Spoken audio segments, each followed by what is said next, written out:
네, 안녕하세요. 저는 사회적 가치를 측정하는 일을 하고 있는 플래넴의 김수진이라고 합니다.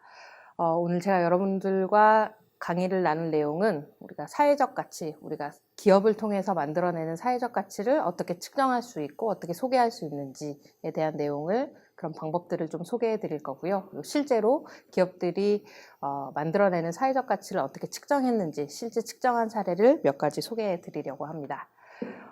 우리가 사회적 가치를 측정한다고 말씀을 드렸는데요. 그걸 말씀드리기 위해서는 먼저 사회적 가치라는 게 무엇일까라는 것을 얘기해 봐야겠죠.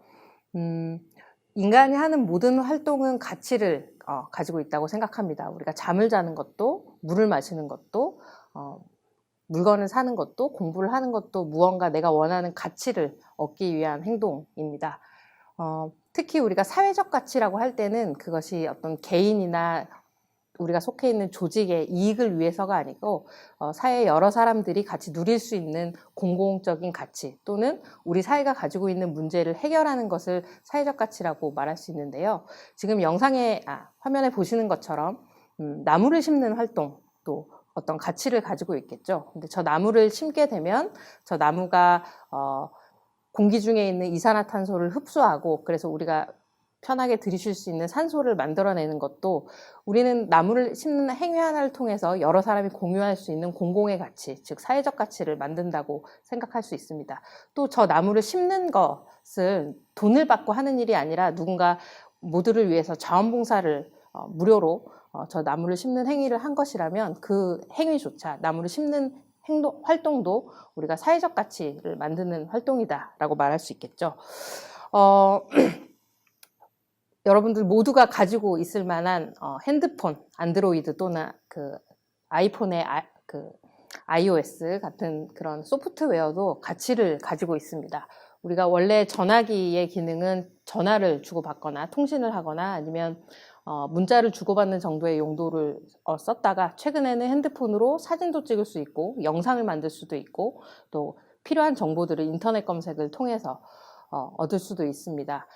지금 보여드리는 화면은 실제로 구글 코리아에서 안드로이드라는 우리가 쓰는 핸드폰의 그 소프트웨어가 실제로 소비자들한테 주는 가치가 얼만큼 되는지 소비자들에게 직접 물어본 내용을 정리한 것입니다. 그래서 사진을 찍거나 영상을 찍거나 인터넷을 검색하거나 게임을 하거나 하는 것들이 소비자한테 편익을 가져다 주는데 그게 돈으로 환산해 보면 얼마나 기능들을 이용하는 데 있어서 얼마만큼의 편익을 얻는다고 생각하십니까? 라고 물었더니 약 15만 원 정도의 편익을 얻는다라고 소비자들이 대답을 했습니다. 이렇게 소비자들이 느끼는 가치를 우리는 서로 알아들을 수 있는 언어로 말하는데 우리는 이것을 화폐화라고 얘기합니다. 그래서 15만 원은 20만 원보다는 가치가 적고 10만 원보다는 가치가 높다는 것을 우리가 본능적으로 직관적으로 알 수가 있게 되죠. 그래서 저기서 보여주는 것처럼 안드로이드라는 소프트웨어를 사용하는 가치를 15만 7천 원의 가치로 소비자들이 평가했습니다. 근데 저기서 15만 7천 원의 가치가 사회적 가치일까 또는 경제적인 가치일까를 생각해 볼 수 있습니다. 저거는 우리가 핸드폰을 사용할 때 느끼는 가치인 것은 분명하지만 저게 사회 문제를 해결하거나 아니면은 뭔가 공공의 이익을 달성하기보다는 실제로 저 서비스를 사용하는 소비자들이 얻게 되는 고객 가치인 것이죠. 근데 우리가 하는 많은 활동들, 우리가 관찰하게 되는 또 사회적 기업이나 여러 조직들이 만들어내는 가치는 어떤 관점에서 보면 사회적인 가치처럼 느껴질 때도 있고 어떤 때 보면 경제적 가치에, 고객 가치에 머무는 것처럼 느껴질 때도 있습니다. 이 판단을 어떻게 할 수 있을까? 기존의 학자들이 얘기했던 내용을 같이 보도록 하겠습니다. 사회학적인 관점에서는 사회적 가치를 이렇게 판단합니다. 우리 사회가 어떤 상황일 때 그러니까 가장 이상적인 상황인가, 무엇이 바람직한가를 가지고 사회적 가치를 판단합니다. 그래서 사람들이 살아가는 데 있어서 궁극적으로 이뤄내야 될 가장 올바른 상태, 가장 이상적인 상태, 가장 바람적인 상태를 상정해 두고 그 상태에 이르지 못한 상황, 바람직하지 않거나 그르거나 뭔가 누군가 손해를 보고 있거나 이제 이러한 타당하지 않은 상황이 발생하면 사회 문제가 발생한다라고 말합니다. 그래서 사회 문제가 발생하는 해 있는 현재 상황을 개선해 나가거나 사회 문제를 해결했을 때 그것이 사회적으로 가치로운 일이다 또는 사회적 가치를 창출했다라고 말합니다. 그래서 어떤 노인이 겪고 있는 사회 문제, 아동이 겪고 있는 사회 문제, 해외 이주 여성들이 가지고 있는 어떤 고통들, 그 사람들이 가장 행복하게 살 수 있고 바람직하게 살 수 있는 상태에 이르지 못한 조건들을 해결해 가는 것을 사회적으로 가치 있는 활동이다 라고 말하는 게 사회학적 관점에서 말하는 사회적 가치입니다. 반면에 경제학적 관점에서는 사람들이 풍요롭게 살아가는 데 있어서 무엇이 충분한지 또는 무엇이 충분하지 못한지를 가지고 사회적 가치를 얘기합니다. 그래서 사람들이 욕망하고 필요로 하는 어떤 자원이나 기회들이 충분하게 제공되지 못한 상태를 사회 문제가 있는 상태다라고 얘기하고요. 그것들을 충분하게 얻어낼 수 있는 상태를 사회적 가치가 있다라고 얘기합니다. 그래서 사람들이 필요로 하는 것, 또 공동체가 필요로 하는 것을 충분히 채워가는 활동을 사회적 가치가 있다라고 말합니다. 특히 경제학적 관점에서 사회적 가치를 얘기할 때는 우리가 가격 거래를 통해서 얻어지는 가치 외에 부가적으로 거래되는 가치를 얘기하는데요.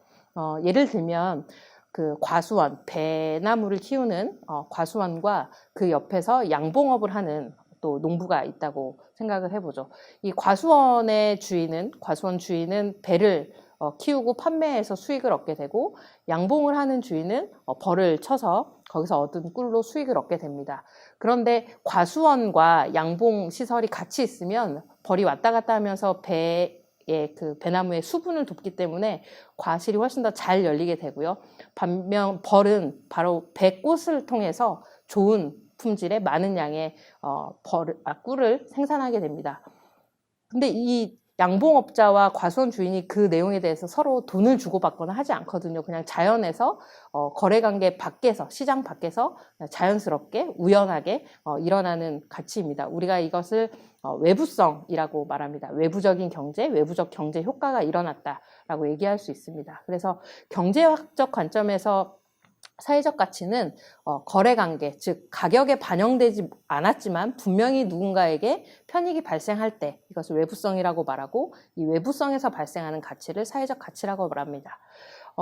다른 예를 들어보자면 어떤 공장이 그 공장 근처에 있는 강물에 폐수를 버린다는 상황을 상상을 해보겠습니다.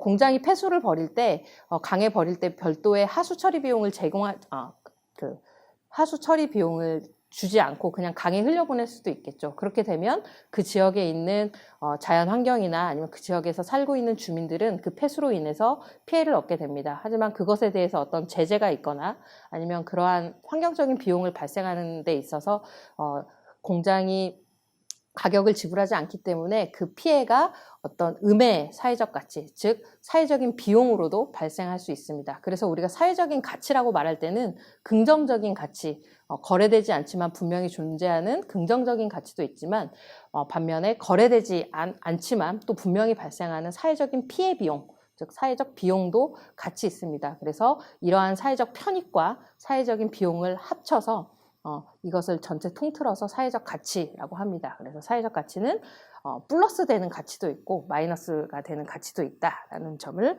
말씀드립니다. 앞에서도 잠깐 설명드렸던 것처럼 그 안드로이드 사례로 설명드렸던 것처럼 우리가 가치로 여길 때 사회적 가치인 부분과 경제적 후생, 경제적 가치 또는 고객 가치라고 부르는 부분을 구분할 수 있는데요. 앞에 설명드렸던 것처럼 사회적 가치는 사회 문제를 해결하거나 누구나 어떤 불특정 다수가 우리 사회의 지역 공동체가 함께 특별한 조건 없이 누릴 수 있는 공공의 가치, 문화적인 다양성이라던가 공유할 수 있는 어떤 공간이라던가 이런 공공의 자산을 만들 경우에 사회적 가치가 있다라고 말할 수 있고, 다만 가격을 낮춰서 경제적으로 좀 더 이익을 본다던가 아니면 좀 더 빨리 이동할 수 있다던가 좀 더 많은 정보를 얻을 수 있다던가 해서 그냥 가격에 반영되어 있는 일상적인 어떤 그 경제관계를 통해서 만들어지는 가치는 경제적인 후생이라고 합니다. 그래서 우리가 사회적인 가치를 얘기할 때는 경제적 후생을 제외하고 가격에서 거래되지 않는 방식으로 사회 문제를 해결하는 가치를 사회적 가치라고 이야기할 수 있습니다. 그렇다면 우리가 사회 문제를 해결한 것을 사회적 가치라고 얘기하는데요. 그럼 사회 문제란 무엇일까를 한 번 더 이야기해 보도록 하겠습니다. 사회적인 가치 늘 사회 문제로 얘기할 때에 우리가 사회 문제는 지역에 따라서 또는 시대에 따라서 다르게 정의될 수 있습니다. 제가 작년에 브루나이라는 나라를 여행하고 왔는데요. 브루나이는 우리나라처럼 대통령 직선제를 하지 않고 왕이 다스리는 나라입니다. 그리고 그 나라는 석유 매장량이 매우 높아서 석유를 팔아서 나라를 운영합니다. 그리고 그 석유는 모두 국왕의 것입니다. 그리고 이 국왕은 매년 그 국민들에게 필요한 어떤 생활비라던가 이런 것들을 많이 현금으로 지급합니다. 그래서 이 나라 국민들은 마치 우리가 최근에 많이 얘기하는 기본소득처럼 먹고 사는 것에 대해서 특별히 큰 문제를 가지지 않고 충분히 무료로 교육을 받고 필요한 것들을 구매할 수 있습니다. 우리나라처럼 사실 살아가는 생존에 필요한 것들을 노동을 통해서 다 벌어야 하는 이 자본주의 국가랑은 조금 양상이 다르죠. 그래서 우리나라에 비해서 경쟁이 그렇게 심하지도 않고 이렇게 뭔가 자기의 생존을 위해서 아주 치열하게 살아야 되는 문제는 없습니다. 반면 이 나라는 이제 곧 석유 매장량이 줄어들고 있기 때문에 다음에 이 나라를 먹여 살려야 할 산업을 어떻게 개척해 나가실 것인가가 이 나라가 가지고 있는 가장 큰 사회 문제이자 고민입니다. 그 나라 같은 경우는 범죄율이 우리나라보다 훨씬 낮고요. 그 다음에 형법상의 범죄가 가장 1위가 교통사고입니다. 그러니까 그러니까 먹고 사는 일이 그렇게 심각한 문제가 아니기 때문에 어떤 그 경제적인 범죄라던가 이런 것이 우리나라에 비해서 다른 나라에 비해서 훨씬 낮습니다. 이렇게 그 국가가 가지고 있는 또는 지역 공동체가 가지고 있는 제도나 문화 수준에 따라서 그 나라가 가지고 있는 또 그 공동체가 가지고 있는 사회 문제에 대한 인식은 다 다를 수 있습니다.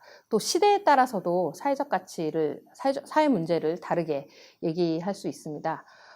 예를 들면 지금 5, 60대 어르신들, 우리 아버지, 어머니 세대가 가지고 있는 사회 문제에 대한 개념과 10대, 20대 청년, 청소년들이 인식하고 있는 사회 문제는 매우 다르죠.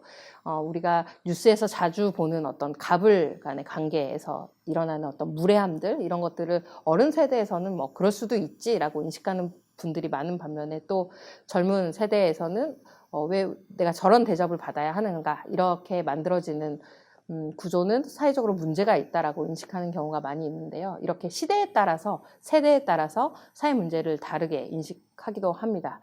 그래서 사회 문제는 지역에 따라서, 국가에 따라서, 또 세대에 따라서, 시대에 따라서 다르게 정의될 수 있다라는 특징을 가지고 있고요.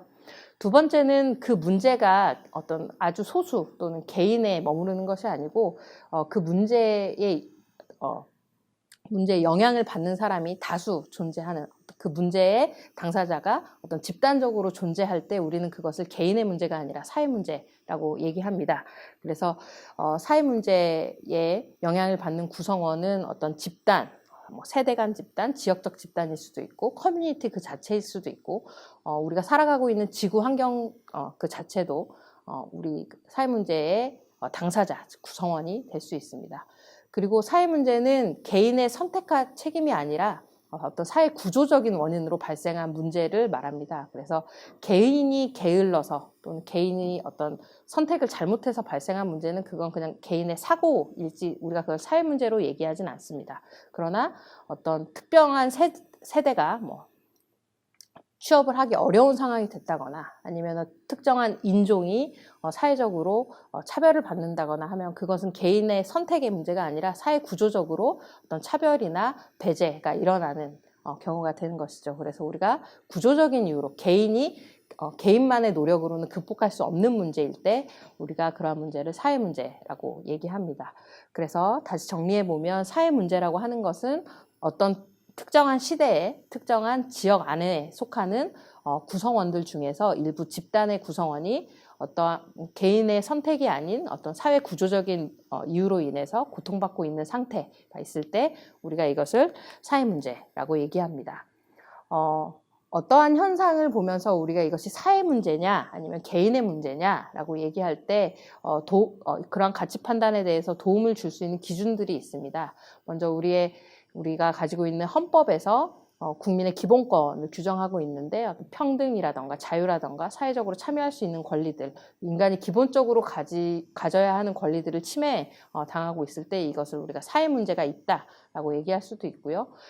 최근에 이번 정부가 사회적 가치 기본법안을 발의하면서 우리 사회가 추구해야 될, 또 보호해야 될 사회적 가치에 대해서 법률적으로 정한 내용들을 참고해 볼 수도 있고, 여러분들이 다 아실 만한 그 유엔에서 정한 우리 지구사회, 현 시점에서 우리 지구 공동체가 해결해야 될 문제로 SDG의 17가지, 빈곤, 또 평등, 그다음에 수자원 문제, 우리 환경, 기후변화와 관련된 문제 등등 17가지의 의제를 우리 사회가 현 지구촌이 해결해야 될 문제로 제시한 경우도 있습니다. 이런 내용들을 참고해서 우리가 어떠한 우리의 활동이 사회 문제를 해결하는 것인지, 즉 사회적 가치를 해결하는 것인지 확인하고 판단하는 데 도움을 얻을 수 있습니다. 그런데 아까 말씀드렸던 것처럼 사회적 가치라고 하는 것은 개인의 주관이나 경험이나 자신이 속해 있는 세대관에 따라서 다르기 때문에 아직 우리 사회가 이것은 사회적 가치고 이것은 사회적 가치가 아니다라고 할 만한 아주 정확하고 객관적인 기준을 제시할 수도 없고 그럴 필요도 없다고 말씀을 드릴 수 있습니다. 다만 여러 사람이 공감할 수 있고 그러한 문제를 해결하는 데 있어서 뜻을 함께 모아서 이것을 해결해 가자라는 결단과 어떤 연대 이런 일들이 일어나서 어떤 사회 문제가 우리 사회가 함께 풀어나가야 될 문제라고 설득하는 과정 그 자체가 더 중요한 것이라고 말씀드릴 수 있습니다. 사회 문제를 말씀드린 것처럼 지역에 따라서 시대에 따라서 대상에 따라서 다 다르기 때문에 즉 사회 문제를 해결한 가치, 사회적 가치도 매우 상대적인 개념입니다. 그래서 사회적인 가치를 측정한다는 것은 누구나 동의할 수 있는 어떤 객관적인 방법이 존재하지 않습니다. 왜냐하면 측정하는 대상인 사회적 가치 자체가 상대적인 개념이기 때문입니다.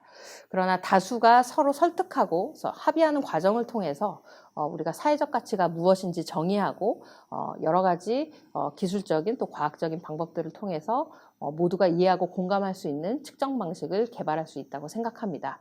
그래서 사회적 가치를 측정한다는 것은 어떤 객관적인 잣대를 가지고 사회적 가치를 잰다, 평가한다라는 개념보다는 우리가 이런 것들이 사회적 가치이며 이런 것들이 커다란 사회적 가치인지 또는 상대적으로 적은 사회적 가치인지를 서로 소통하고 이야기하는 대화의 과정이다라고 사회적 가치 측정을 설명드리겠습니다.